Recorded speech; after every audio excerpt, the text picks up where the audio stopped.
All right, so one thing a lot of people tell me is, I wish I can get into photography, I just don't want to spend, $1,500 or $2,000 on a full setup. And that's the best part. You don't have to. Yes, this really expensive gear is gonna make a difference, but when you're just starting out, if you wanna do it for fun or you wanna learn, don't spend thousands and thousands of dollars on gear, but you can pick up some secondhand gear for really cheap that's gonna start you on your journey without you having to make a big investment. Now, of course, this super expensive gear does make a difference, but I find it's gonna make a lot more of a difference the better you are at photography. So for example, if you're playing hockey and you've never skated before, a $1,000 hockey stick is not gonna make much of a difference compared to a $50 wooden hockey stick.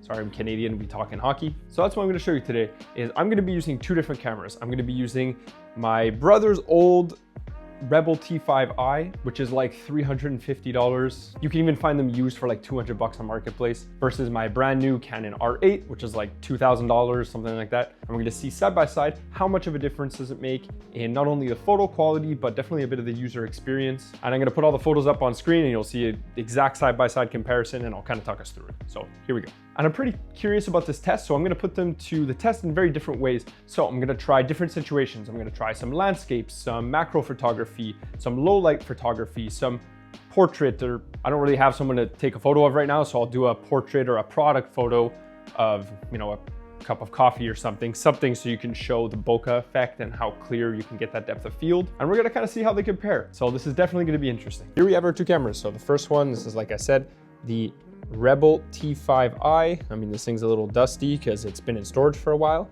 versus my brand new Canon R8. I love this thing.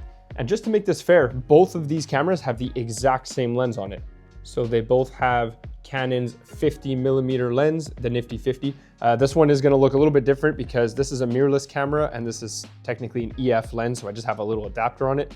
But this part here, this is the exact same lens. So I'm gonna be shooting with both of these cameras, the exact same lens, the exact same settings in the exact same time, and I'll put both the results up on screen so you can see them side by side. So for the first shot, let's go up to the roof and take some photos of the Montreal skyline. So welcome to beautiful downtown Montreal. It's really windy up here, so I apologize if the audio gets a little messed up for this part, but I'll make it quick. So this one I'm gonna be shooting a landscape to see kind of how sharp the photo is gonna be, and again, compare side by side the differences that the photo is gonna make. So here we go. So this is gonna be the photo with the Rebel T5i. And this is gonna be the photo with the R8. All right, so for the second shot, I'm gonna try a macro photo. So I got my little plant here and I have a little bit of water, and I'm just gonna flick some kind of water drops onto this plant just so we have a little subject to take photos of with the macro. Hopefully I can get this to work, kind of mimic some raindrops. All right, so first we're gonna use the Rebel T5i and we're gonna see what kind of photo we can get. So again, like I said, I'm gonna be using the same settings for both photos, but see, this is one thing that you're gonna notice is gonna take a lot longer, is gonna be the autofocus with the older cameras. They're not the same. So this one, you see it's kind of slow, it's hesitating a little bit. I mean, it still works great, but it's a lot slower. So you're gonna see a great example here. Look how fast that autofocus is on this camera compared to the other one. I'll show you the other one again. See, so look, I mean, the autofocus still works. It's just a lot less accurate and a lot slower, again, when you compare it to the R8. So now let's take our shot with the R8. There we go. So for the third shot, I'm gonna be taking a portrait. Again, I'm alone right now, so I'm gonna be using this little Mario stuffy that my girlfriend, I think she won at an arcade and brought home for me or something like that. But I mean, it's gonna be good enough. The point is gonna be to show kind of some bokeh effect if we shoot at a low aperture for an example of a portrait. So here we go. Again, starting with the Rebel. And now the R8. Again, you kind of saw the autofocus. Watch this. Done. In case you're wondering what the difference is here, they are the same lens, but the Rebel is an APS-C sensor, meaning it's a crop sensor. So this 50mm gets cropped down by 1.6%. So it ends up being roughly a 70, or whatever the math is, a 70mm lens. They are the same lens, it's just this one is a full frame sensor. This is a crop sensor APS-C. So in case you're wondering why this one looks a bit more zoomed, that's the reason. So now the final test that I want to take with these two cameras is going to be how it performs in low light. So typically I'd probably go out at night and take some night photos and kind of go side by side. It's currently daytime. I don't want to wait for night. So I'm gonna just kind of turn all the lights down and take some photos here on the table and just kind of see how the low light capabilities are between these two cameras. Because one of the big benefits of having the full frame in the R8 and having a way better sensor is that the low light capabilities are going to be insane. So you can shoot on a higher ISO and have a lot less noise than on the older camera. So this is where I think it's going to make the biggest difference. So we'll see. So now we're shooting at 3200 ISO, and as I said, this is where I think this camera is really going to struggle.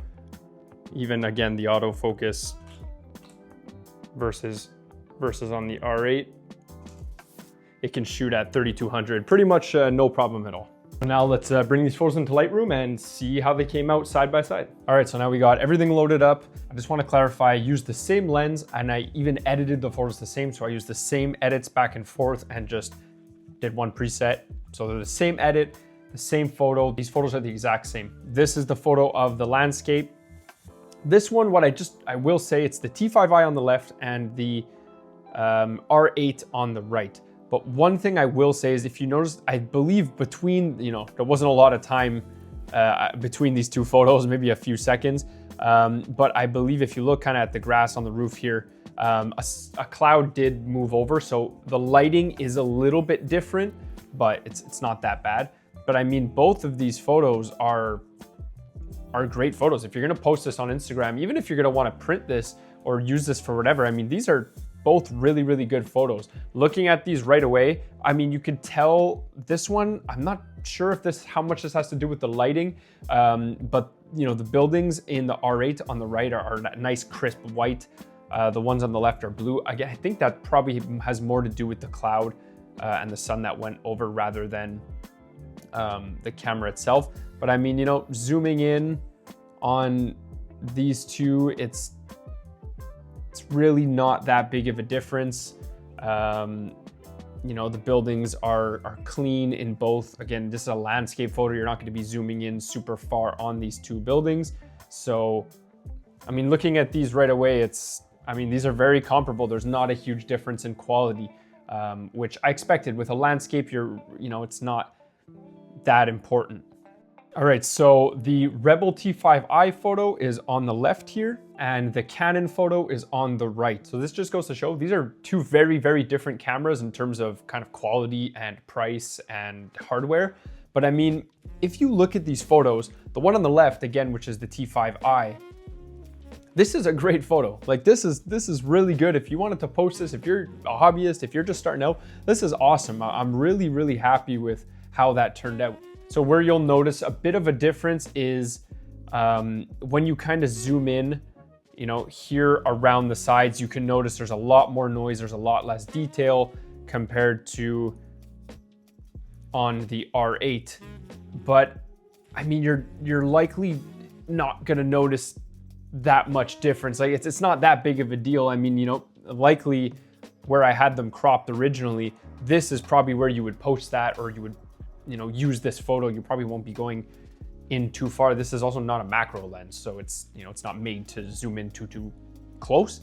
But I mean, side by side, there's really not that big of a difference. So this is awesome. This is good. All right, so moving on to the two portrait shots of our friend Mario here.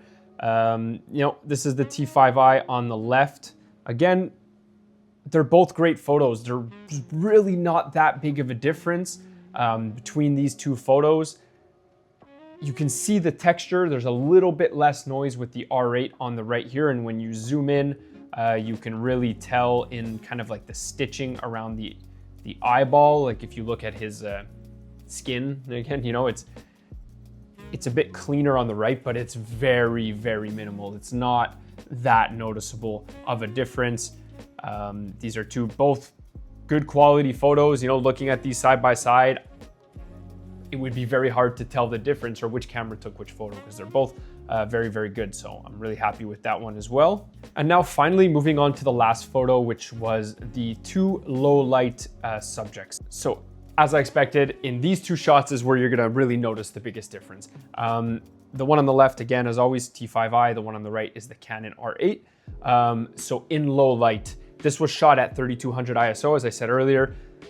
The Canon R8, as you can see, handles the low light way, way better. It's a cleaner photo. This is a good photo. There's nothing wrong with this one.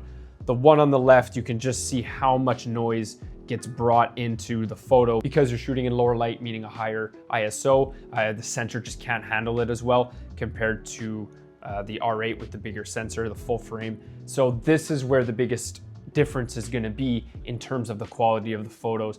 So nighttime photography, low light, and low light doesn't always mean at night. You know, it can just be lower lighting conditions, meaning when you're inside. If you're shooting product photos at a restaurant and it's inside, you're trying to shoot portraits and you don't have proper lighting, that's when these cameras are really, really going to excel far more than these. So, which is exactly, you know, what I expected and what I thought. So the biggest takeaway here is, should you spend the extra money right away? No, absolutely not. If you really want to upgrade because you've, you know, been shooting with a lower quality camera for a while and you want to upgrade, I mean, it's definitely worth it. Again, the difference in these two cameras isn't only in the quality of the photos, but things like the autofocus, the low light capabilities, the, you know, the video, different photo modes. The R8 is going to be able to do a lot faster of a shutter speed. I think on the T5i, the fastest shutter is 1/4000 is the fastest shutter speed. The R8 is going to be able to do a lot better than that. So for fast moving things, again, the autofocus with that too, if you're doing sports, the tracking on the autofocus is going to be significantly better. So there obviously are differences between these two cameras, but when it comes to just straight up photo quality, it depends on what you're looking for. If you're going to be shooting high quality, high budget corporate photography, yeah, I mean, get a better camera, that kind of goes without saying. But if you're just a hobbyist or, you know, you're just getting started, don't splurge for this expensive gear. The difference that it's going to make is minimal, because the gear is not going to make you a better photographer. It's going to help you out, but it's not going to improve your technique. It's not going to improve your composition or your lighting. It's just going to, you know, have upgraded tools to help you in certain situations. So I mean, if you're just having fun shooting landscape photography and things like that, you know, you can get away with using a less expensive camera 100%. So, you know, there are differences, quality of life, user experience differences, as well as, of course, the sensors built in, but it's not that big of a deal. Again, the gear doesn't make you a better photographer. You're better off starting with a lower end camera and learning good technique and good, you know, photography basics compared to buying an expensive camera and trying to take really, really good photos with it, because that's not going to make a difference. To go back to like a sports analogy, if you buy fancy shoes, they're not going to make you a better runner compared to lower shoes. They might help you in little aspects, but if you've never ran before, the shoes aren't going to make the difference. You need good form and good technique. So that's the whole message of this video. You know, get your form down before splurging for expensive gear, because you can take really, really, really good photos with an older camera. I used an older camera for years before I upgraded, and I'm thankful I did, because it made me learn, okay, I can't shoot as well handheld at nighttime. How can I, you know, get around? How can I adjust my settings in different ways? Or how can I compose this photo differently or balance my camera somewhere because I don't have a tripod? I learned all these things because I didn't have the capabilities of a fancier camera. And I'm grateful for it, because I think it made me a way better photographer than if I didn't have to learn that. So hopefully you learned something from this video. If you're looking for other photography tips and other videos all about photography, check out my other videos. And if you want to see some of my photos, you can check out my Instagram at The Sneaky Lens. And thank you so much for watching this video, and I'll see you in the next one. Peace.